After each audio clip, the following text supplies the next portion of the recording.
Hey, g'day guys, Sam here from TradetoProspa. Let's look at ADA. There's a few ways of trading this, and I'm not going to go into details, but one is the bump and run strategy. Right now, let's just do this. We have this trend line that acted as resistance all the way through. Now we can still go there and get rejection, but I do feel like this is wave 3 and 4, and we're going to break up.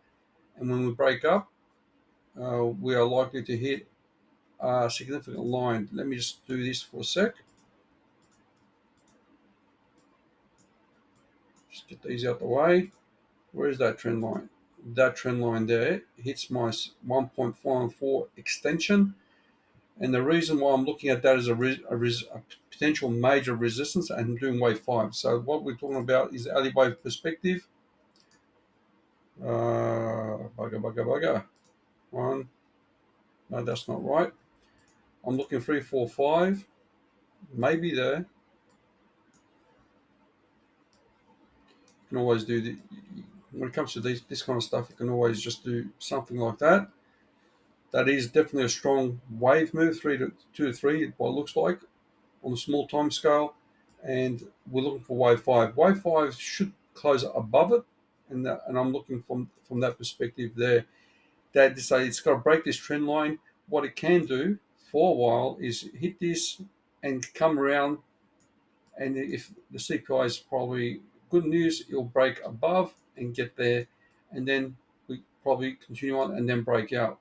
But this trend line is the major reason why I'm looking at for a major move, because it fits into the bump and run strategy. And if you look at this long-term trend line, we are likely to consolidate underneath there and then break out. So we've got a subdivision of resistance trend line. Realistically, let's look at this. Let's put that away for a sec. Now, if we were to isolate just one perspective, we so that is the one there. We're looking at this in isolation. So it could potentially come back down to touch this trend line, but it is a good structure for macro reversal. There is a slight possibility that we do that, and that's basically because if we hit that trend line, we come back, do the accumulation, and realistically, if this was to happen like that, then we can have some sort of macro reversal structure. I'm not saying it's going to go down that low. It could be higher. It could do that as well. So it really depends on the market, and that is fulfilling a certain structure, and we can do that as well.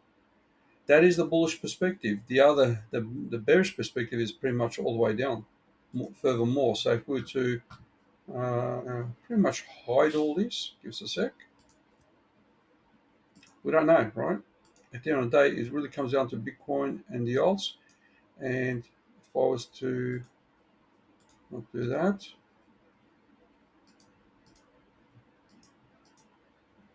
where is that trend line? Okay, that's the macro. There was another one. Okay, let's just hide these for a sec and get rid of that. Now, if you look at from the big picture, and let's do it.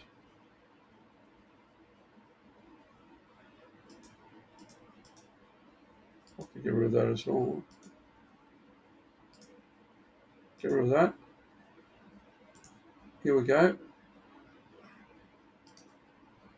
can see roughly that takes place. We're doing add-on perpetual, and we also have that.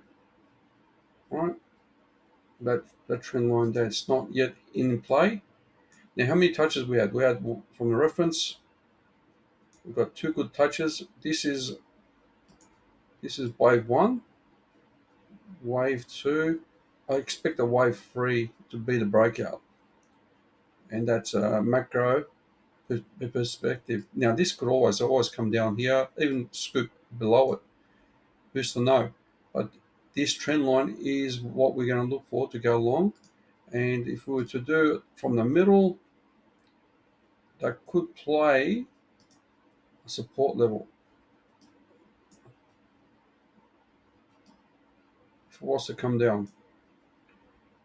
Now, if we were to flip this, you will see, where is it?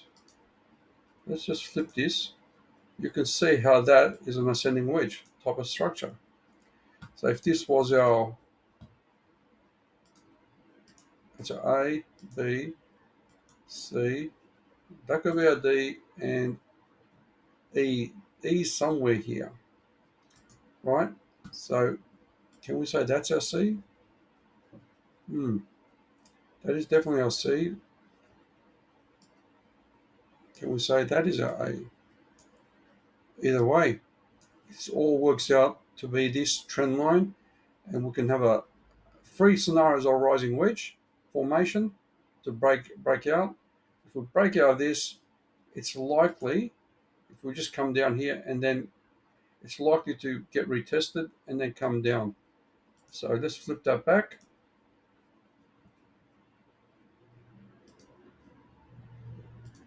And you can see what I mean. Yeah? Because if we were to break out of this, I only want that. I want to do this volume profile. This volume profile. Let's just do that. Key level. Smack bang. That is going to be our major resistance. So I think if we break this level, definitely. But I still feel like this is going to come back down. But I think this is the bottoming formation. This is a strong move. If it continues on, and then we have this like this chart. So let's assume that is the bottom. That is our first level. It fits with the 0.302 as well. So perfect. And then we'll look at the accumulation, macro ranging, and yeah, I don't expect anything big anytime soon. The best scenario for us is either here, and then we'll do our macro move if it's from there. If it's from here, we'll probably do that, and have a macro of wave 5 all the way. So this is currently wave 1 on the smaller picture, and it's not really giving us much in terms of clues, but we have our strategies lined up, and that's what we're going to look at, guys. Hopefully this gives you the big picture idea, and I'm still holding my small amount of ADA, and just added more down there, and I'll continue to add more because I expect this level to be resistance. Talk to you soon. Cheers.